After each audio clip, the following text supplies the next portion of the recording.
¿Qué pasaría si les dijera que las cartas del tarot nunca predijeron el futuro? Y que su verdadero poder es mucho más fuerte y más científico de lo que jamás imaginaron. Muchos las ven como un oráculo místico, capaz de ver más allá del velo del tiempo. Otros las consideran un simple puñado de imágenes bonitas usadas por charlatanes, pero la verdad, como siempre, es mucho más interesante y compleja. En este video vamos a desmenuzar las cartas del tarot. Separaremos la sabiduría ancestral de los mitos modernos y descubriremos qué son realmente. ¿Un sistema de adivinación milenario o una herramienta psicológica sorprendentemente precisa? Quédense hasta el final. Y les prometo que verán esta enigmática baraja con ojos completamente distintos, crean o no en la magia. Nuestra primera conclusión podría dejarlos helados. Y ustedes, por cierto, ¿de qué lado están? Díganmelo ahora mismo en los comentarios. Para ustedes, ¿el tarot es magia o es psicología? Bien, empecemos por desmantelar el mito principal. Las cartas del tarot no provienen del antiguo Egipto, no fueron creadas por los sabios de la Atlántida, ni fueron secretamente transmitidas por varones gitanos. La historia es mucho más mundana. Las primeras barajas que conocemos aparecieron en Italia a mediados del siglo XV. ¿Y saben para qué se usaban? Para un juego de cartas llamado tarocchi. Sí, era solo un juego de azar para la aristocracia.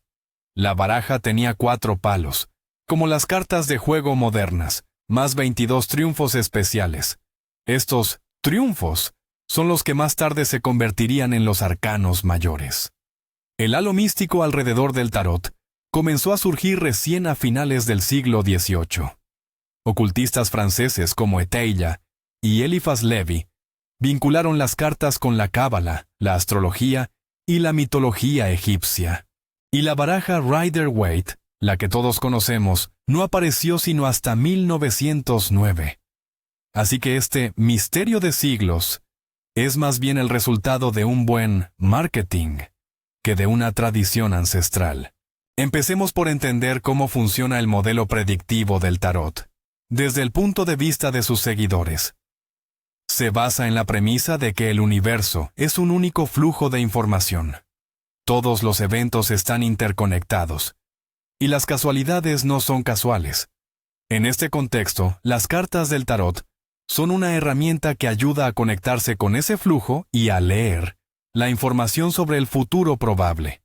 Se cree que, en el momento de barajar y elegir las cartas, la persona que hace la pregunta influye en el resultado, ya sea a través de su propia energía o con la ayuda de fuerzas superiores. Por lo tanto, las cartas reveladas no son una selección aleatoria, sino una respuesta simbólica a la pregunta planteada. Esto se asemeja al principio de sincronicidad, descrito por el psicólogo Carl Jung. Este es un fenómeno en el que 2 o más eventos, sin conexión causal aparente, ocurren simultáneamente y tienen un significado relevante para el observador. Para los defensores del enfoque místico, una tirada de tarot es precisamente ese acto de sincronicidad, donde el estado interno de la persona se refleja en el mundo exterior a través del simbolismo de las cartas. Ahora, veamos este mismo proceso desde la perspectiva de un psicólogo. ¿Qué ocurre cuando miramos una carta? No es solo una imagen lo que vemos, sino un símbolo cargado de múltiples significados. Y nuestro cerebro comienza de inmediato el trabajo de interpretación. Este proceso es lo que se conoce como proyección. Proyectamos sobre esa imagen, neutral o polisémica, nuestros propios pensamientos, miedos, esperanzas y vivencias.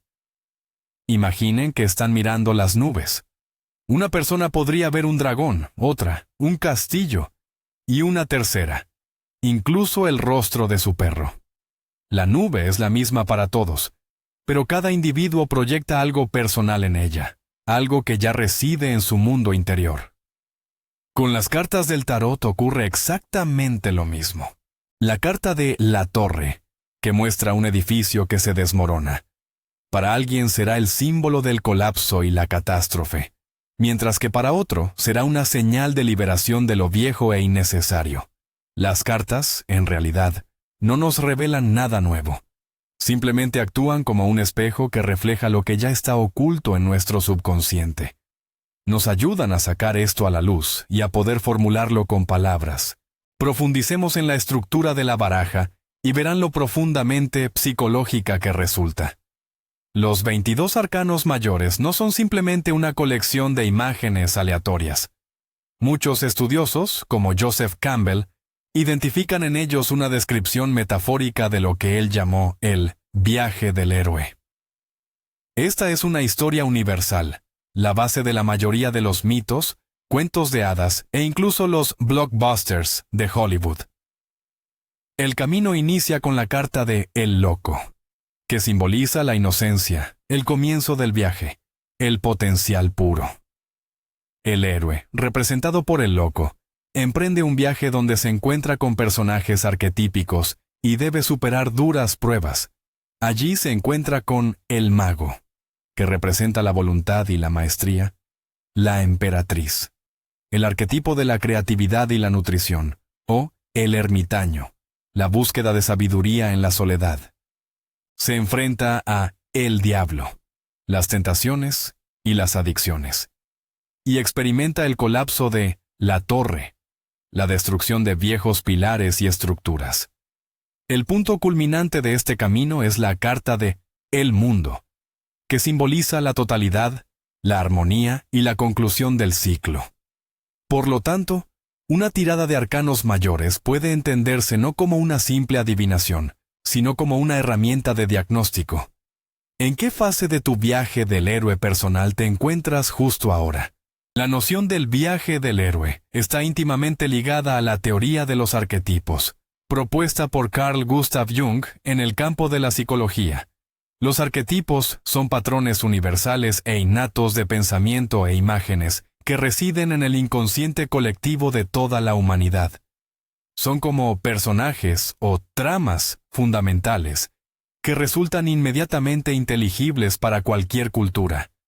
Por ejemplo, el sabio anciano, la gran madre, el trickster o el héroe. Jung creía que estos arquetipos se manifiestan constantemente en nuestros sueños, mitos, arte y fantasías.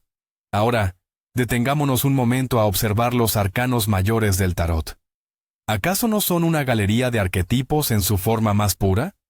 El emperador representa el arquetipo del padre, la estructura, la autoridad y el orden.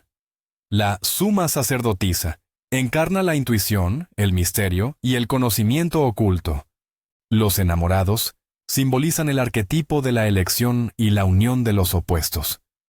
La carta de la fuerza no alude a la potencia física bruta, sino al arquetipo de la fortaleza interior, la habilidad para dominar a nuestras propias bestias internas. Cuando trabajamos con estas cartas, esencialmente entramos en diálogo con estas partes profundas de nuestra propia psique. La carta nos ayuda a reconocer qué arquetipo está activo en nuestra vida en un momento dado, y cómo su energía influye directamente en nuestras acciones. Si los arcanos mayores representan los grandes arquetipos y los momentos cruciales de la vida, los arcanos menores son las escenas de nuestra cotidianidad. Se dividen en 4 palos, y cada uno de ellos rige una esfera específica de la experiencia humana, algo que curiosamente se asemeja mucho a la división de áreas vitales que usamos hoy en el coaching. El palo de bastos, ligado al elemento fuego, representa nuestra energía, la pasión, la creatividad, la carrera profesional y las ambiciones. Es todo lo relacionado con la acción y la autorrealización. El palo de copas, o cálices, el elemento agua, aborda el mundo de nuestras emociones, los sentimientos, las relaciones, el amor y la intuición. El palo de espadas es el elemento aire, la esfera de nuestra mente, los pensamientos, las ideas, la comunicación, así como los conflictos y las decisiones que debemos tomar. Y finalmente, el palo de oros, o pentáculos, que corresponde al elemento tierra, abarca todo lo relativo al mundo material, el dinero, la salud, el trabajo, el hogar y nuestro cuerpo físico. Al analizar las cartas de los arcanos menores en una tirada, podemos determinar con gran precisión qué está sucediendo en cada una de estas áreas vitales y dónde se encuentra exactamente la fuente de nuestra alegría o nuestra preocupación. El proceso de la adivinación en sí mismo, o lo que ahora podemos denominar consulta psicológica asistida por cartas, es también un engranaje clave de este mecanismo. Llamémoslo ritual. La persona llega con una pregunta que le inquieta. Se concentra, baraja la baraja y coloca las cartas siguiendo un patrón o tirada específico. ¿Qué ocurre exactamente en ese momento desde un punto de vista psicológico? Se crea un espacio especial, completamente separado del ajetreo diario. Esto es comparable a montar una especie de consulta psicológica. Este ritual ayuda a la persona a desviar la atención del mundo exterior hacia su interior. El monótono acto de barajar puede inducir un leve estado meditativo, donde la mente racional se calma ligeramente, permitiendo que la intuición y los procesos subconscientes pasen a primer plano. El simple hecho de dedicar tiempo y atención a tu problema ya es, de por sí, terapéutico.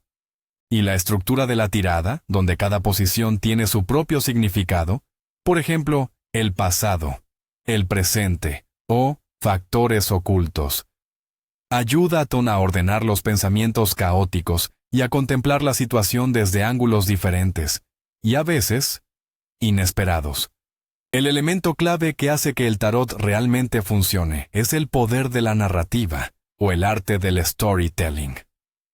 Una tirada no es un simple compendio de predicciones aisladas, es, en realidad, el lienzo sobre el que se pinta una historia.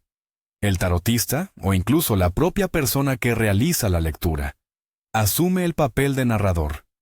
Su principal tarea es conectar los símbolos de las cartas individuales en un relato unificado, lógico y coherente. Aquí está la carta que habla del pasado. Esto es lo que está sucediendo ahora, y a esto podría conducir. El cerebro humano está programado para amar las historias. Pensamos a través de ellas, y comprendemos el mundo mediante narrativas. Una buena historia da un profundo sentido a los sucesos que parecen dispersos. Cuando recibimos una historia que explica nuestra propia situación vital, nos ayuda a verla en su totalidad, a identificar las relaciones de causa y efecto, y a encontrar un significado en lo que estamos experimentando. En esencia, estamos creando junto con las cartas un mito terapéutico sobre nosotros mismos.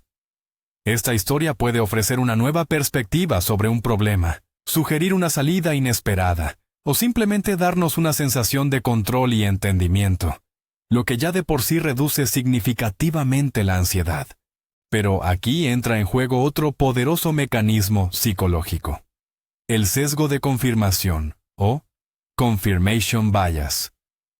Es nuestra tendencia a buscar, interpretar y recordar la información que confirma nuestras creencias o hipótesis preexistentes, mientras que tendemos a ignorar activamente aquella información que las contradice. ¿Cómo funciona esto con el tarot? Digamos que usted está preocupado por su trabajo y tiene miedo de ser despedido. En la tirada aparece la carta del 10 de espadas, donde se ve a una persona atravesada por 10 espadas. Su cerebro se enganchará inmediatamente a esta carta y dirá: «Lo sabía, se acabó todo». Usted ignorará la carta adyacente, quizás el sol, que simboliza el éxito y la alegría, o el as de oros, que habla de una nueva oportunidad. Usted seleccionará la interpretación que confirma su miedo. Es precisamente por eso que las lecturas a menudo parecen tan ciertas. No es que predigan el futuro, sino que iluminan aquello en lo que ya creemos o lo que tememos a nivel subconsciente. Un buen tarotista, precisamente, es quien ayuda a ver la imagen completa, y no solo la parte que confirma nuestros temores. Es común escuchar que la intuición es fundamental para trabajar con el tarot. Pero, ¿qué es exactamente la intuición? Desde una perspectiva mística, se define como la habilidad de obtener información del exterior, proveniente de fuerzas superiores. Sin embargo, para la psicología cognitiva, la intuición no es más que el resultado de un procesamiento rápido e inconsciente de datos, totalmente anclado en nuestra experiencia previa. Es la habilidad de nuestro cerebro para identificar patrones al instante y formular conclusiones, saltándose el tedioso análisis lógico. Cuando un tarotista experimentado observa una tirada, no se limita a ver cartas individuales. Ve el panorama completo, el predominio de ciertos palos, la repetición de números o la interacción clave entre los símbolos. Su mente, ya entrenada a lo largo de miles de lecturas, capta inmediatamente estos patrones y produce una interpretación integral. Es comparable a cuando un médico experimentado diagnostica una enfermedad basándose en síntomas apenas perceptibles, o a cómo un ajedrecista profesional visualiza la jugada ganadora con varias movidas de antelación. Por lo tanto, el trabajo con el tarot es un entrenamiento excelente para desarrollar exactamente esta intuición, la psicológica.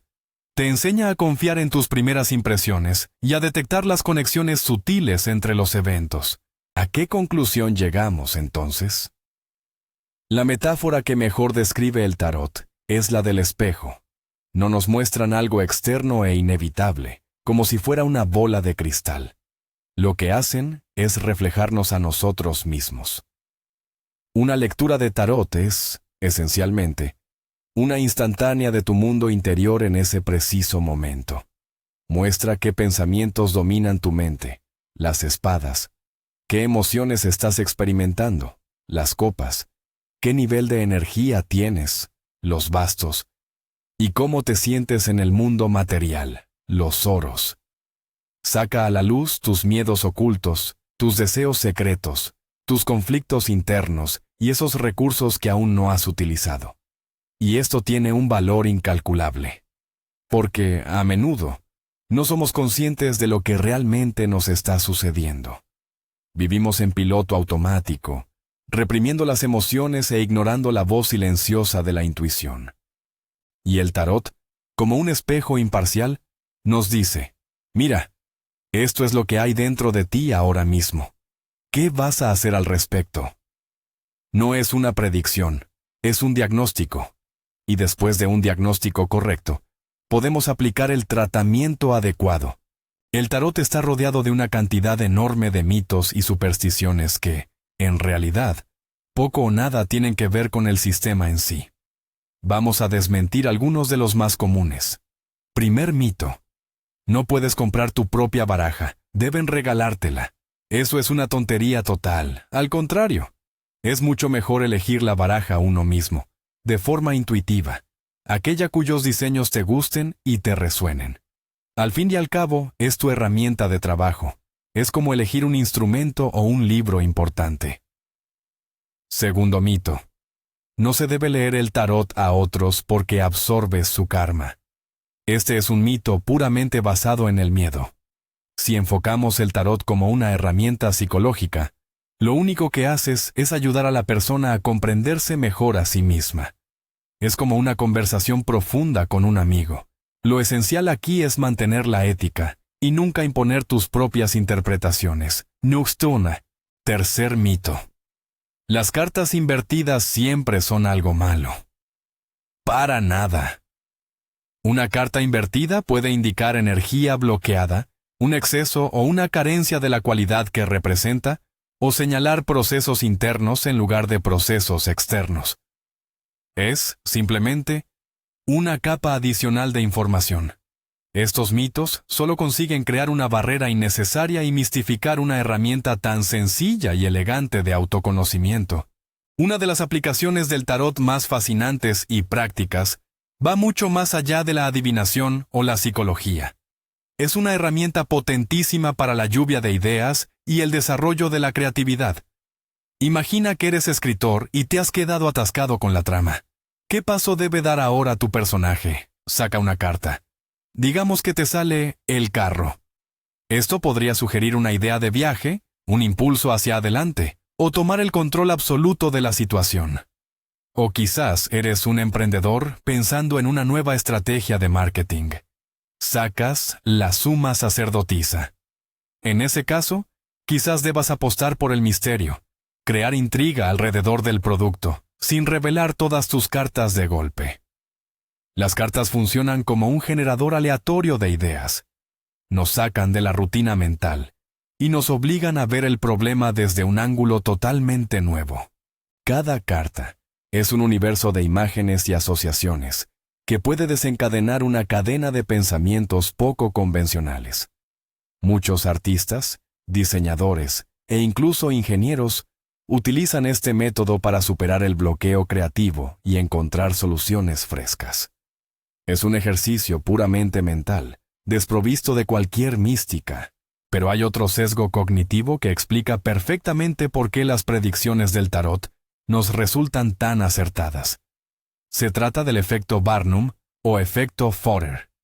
Este fenómeno ocurre cuando las personas consideran muy precisas descripciones de su personalidad, creyendo que han sido elaboradas solo para ellas, cuando en realidad son declaraciones tan ambiguas y generalistas que podrían aplicarse a casi todo el mundo. El ejemplo clásico es el de los horóscopos. Declaraciones como: a veces te sientes inseguro, pero sabes mostrar gran determinación ante la adversidad. O, valoras tu independencia, pero en el fondo necesitas el apoyo de tus seres queridos. Aplican al 99% de la población. Muchas lecturas del tarot, sobre todo aquellas hechas por profesionales poco experimentados, se construyen siguiendo exactamente este mismo patrón. Frases como: estás pasando por un periodo de profunda transformación. Pronto tendrás que tomar una decisión crucial. O, existen temas no resueltos en tu vida amorosa. Estas declaraciones aciertan no porque las cartas predigan el futuro, sino porque son lo suficientemente genéricas y ambiguas para que cualquiera pueda proyectar en ellas su propia realidad. Es crucial tener esto claro para evitar caer en la trampa de la supuesta clarividencia. Toda la potencia del tarot reside en el lenguaje de los símbolos. La humanidad pensaba en símbolos mucho antes de la invención de la escritura. Las pinturas rupestres, los ornamentos, los signos religiosos. Todos son métodos para transmitir una idea compleja a través de una imagen simple, pero poderosa. Nuestro cerebro está configurado evolutivamente para descifrar el lenguaje simbólico. Cuando en una carta vemos la imagen del sol, inmediatamente desciframos todo un universo de significados: alegría, claridad, calidez, éxito, vida, conciencia. Cuando vemos la luna, captamos la intuición, los misterios, el subconsciente y la ciclicidad. El tarot es un sistema simbólico increíblemente rico y meticulosamente diseñado. En él se entrelazan la astrología, la numerología, la mitología y la alquimia. Cada detalle en una carta tiene su propio peso simbólico. El color de la vestimenta del personaje, su postura, los objetos que sostiene o el paisaje de fondo. Estudiar el tarot es, en esencia, estudiar este lenguaje universal de símbolos. Y al dominar este idioma, obtenemos la clave no solo para comprender las cartas, sino también para una comprensión más profunda de las obras de arte, los mitos, los sueños y, en última instancia, de nosotros mismos. Comenzamos a descifrar significados ocultos en todas partes. Dicho todo esto, no sorprende que el tarot haya encontrado su lugar incluso en las consultas de psicoterapeutas. Pero es fundamental aclarar: el tarot no es terapia ni puede reemplazarla. No obstante, algunos especialistas emplean las cartas, o las cartas asociativas metafóricas especializadas, cuyo funcionamiento es muy similar al del tarot, como una herramienta de apoyo o auxiliar. ¿Cómo funciona esto? Por ejemplo, si un cliente tiene dificultades para expresar sus sentimientos o le cuesta formular el problema, el psicólogo puede sugerirle sacar una carta a ciegas y luego describir lo que ve en ella y qué sensaciones le provoca. En este caso, la carta actúa como un estímulo, como un punto de partida para el diálogo. Ayuda a sortear los mecanismos de defensa conscientes y a acceder directamente al subconsciente. Al discutir la imagen de la carta, la persona, en esencia, está hablando de sí misma, pero de una manera segura y metafórica. Esto facilita la identificación de conflictos, miedos y creencias ocultas que podrían pasar desapercibidos en una conversación tradicional. Esto demuestra una vez más que la verdadera fuerza de las cartas no reside en la magia, sino en su capacidad para actuar como catalizador de una introspección profunda. No obstante, con todas sus ventajas, el uso del tarot también esconde una faceta oscura, una cruz. El peligro radica en la dependencia y en eludir la responsabilidad personal. Cuando alguien empieza a consultar las cartas por el más mínimo detalle. ¿Qué me pongo hoy? ¿Debería llamarlo? Deja de creer en su propio juicio y abandona la toma de decisiones autónomas. Simplemente transfiere la responsabilidad de su vida a unos pedazos de cartón. Esta postura es esencialmente infantil, lo que resulta en pasividad y, consecuentemente, en la pérdida de control sobre el rumbo de su propia vida. En lugar de analizar la situación, sopesar los pros y los contras y decidir, el individuo busca una respuesta ya elaborada fuera de sí mismo. Esto se vuelve especialmente peligroso cuando se aplica a decisiones cruciales en áreas como la salud, las finanzas o las relaciones personales. Las cartas pueden ofrecer una guía para la reflexión, pero jamás deben convertirse en un bastón o en la única voz a la que escuchamos. El enfoque saludable es utilizar el tarot para obtener información complementaria sobre uno mismo y después, basándose en ella, tomar una decisión consciente, responsable y personal. Aquí reside el conflicto filosófico clave que subyace en todo el debate sobre el tarot. Es la disputa fundamental entre el fatalismo y el libre albedrío. El enfoque predictivo implica que el futuro está, hasta cierto punto, predeterminado, y las cartas pueden revelarnos ese escenario ineludible. En esta visión, somos simples espectadores pasivos en el teatro de nuestro destino. El enfoque psicológico, por el contrario, sostiene que el futuro no está escrito. Es multivariante, y se construye momento a momento a través de nuestras decisiones y acciones diarias.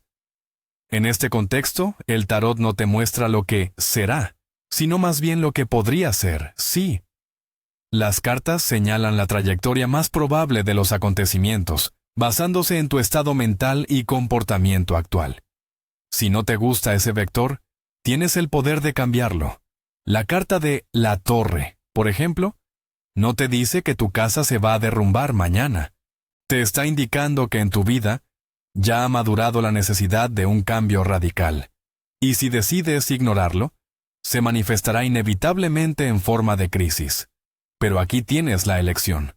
O inicias tú mismo esas transformaciones de forma suave y consciente, o esperas a que la vida lo haga por ti, pero de una manera mucho más severa y drástica. Si entendemos el tarot como una herramienta de autoanálisis, automáticamente surge una regla crucial. Debemos saber cómo formular las preguntas. Una pregunta incorrecta o cerrada suele empezar con un sí o no, o con un ¿cuándo? Por ejemplo, ¿conseguiré este trabajo? ¿Me quiere de verdad? O ¿cuándo seré rico? Este tipo de preguntas te colocan en una posición pasiva de mero observador, asumiendo que el resultado no depende de ti. La pregunta correcta, la abierta, está orientada a la exploración y a la búsqueda activa de oportunidades. Te transforma en el creador activo de tu propia vida. En lugar de preguntar, ¿conseguiré ese trabajo? Pregúntate, ¿qué acciones puedo tomar para maximizar mis posibilidades de conseguirlo?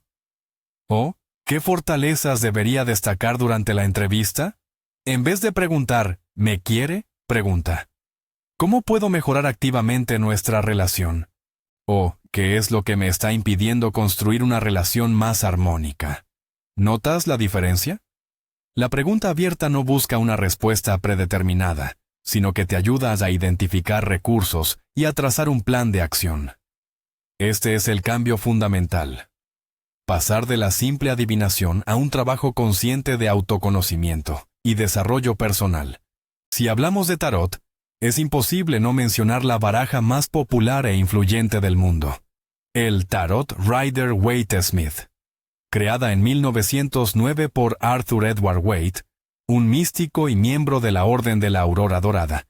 Esta baraja provocó una auténtica revolución. Y todo esto fue gracias a la artista Pamela Colman Smith. Antes de la aparición de esta baraja, la mayoría de los sistemas de tarot solo incluían ilustraciones temáticas en los arcanos mayores y en las cartas de la corte, mientras que las cartas numéricas de los arcanos menores solo mostraban la cantidad correspondiente de símbolos del palo. Por ejemplo, el 7 de copas era simplemente eso: 7 copas dibujadas. Pamela Smith fue la primera en ilustrar las 78 cartas al completo, llenándolas de escenas cotidianas vívidas y fáciles de entender. Ese mismo 7 de copas se transformó en la imagen de una persona enfrentándose a la elección entre 7 copas, cada una llena de diferentes dones e ilusiones. Esto hizo que el tarot fuera mucho más accesible e intuitivo para el público en general. Ya no era necesario memorizar significados aburridos o técnicos. Bastaba con mirar la imagen, y ésta te contaba la historia por sí sola. Es precisamente gracias al genio de Pamela Smith que el tarot se convirtió en la poderosa herramienta psicológica que conocemos hoy. Entonces, a fin de cuentas, ¿qué es? ¿Magia o psicología? ¿Un antiguo sistema de adivinación o una moderna herramienta de autoconocimiento? Parece que la verdad, como suele pasar, no está en los extremos, sino en algún punto intermedio. O, para ser más precisos, depende enteramente de la persona que toma la baraja en sus manos. El tarot es, ante todo, un lenguaje simbólico, y cualquier lenguaje puede utilizarse de formas muy diversas. Con él, podemos escribir grandes novelas o redactar denuncias. Podemos tener debates científicos o contar simples cuentos. Lo mismo ocurre con el tarot. Para una persona será una vía para conectar con fuerzas superiores y vislumbrar el futuro. Y si esa creencia le ayuda a vivir, ¿por qué no aceptarlo? Para otra, será un método estructurado de diálogo con su subconsciente, una forma de entender mejor sus motivos y encontrar solución a un problema complejo. Para un tercero, será simplemente una fuente de inspiración y un generador de ideas. No existe una única manera correcta de utilizar el tarot. Es una herramienta universal, y su función la define la intención de quien la usa. No es solo un o esto o aquello, sino un esto y aquello. En resumen, hemos descubierto que el tarot no es un artefacto del antiguo Egipto, sino una herramienta que evolucionó desde un simple juego de azar hasta convertirse en un sofisticado sistema simbólico. Su verdadera magia no reside en predecir un destino fijo, sino en su asombrosa capacidad de actuar como un espejo de nuestro subconsciente. A través de los mecanismos de proyección, los arquetipos y el poder del storytelling, el tarot nos ayuda a sacar a la luz nuestros miedos, deseos y conflictos internos, permitiéndonos obtener una perspectiva diferente de la situación. Así que, la próxima vez que alguien saque la carta de la muerte, no entren en pánico. No es la predicción de un final físico, sino un poderoso símbolo de transformación necesaria. Quizás es tu subconsciente gritándote, es hora de hacer un cambio. Y esto, créanme, es mucho más valioso que cualquier profecía. Gracias por quedarse hasta el final de este video. Espero que hayan aprendido algo nuevo e interesante.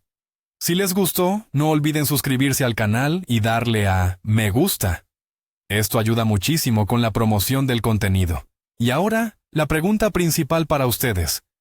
¿Cómo perciben personalmente el tarot después de todo lo que han escuchado? ¿Lo ven como una herramienta de adivinación, una práctica psicológica o simplemente como bellas ilustraciones? Dejen su opinión en los comentarios. Me encantará leer sus reflexiones.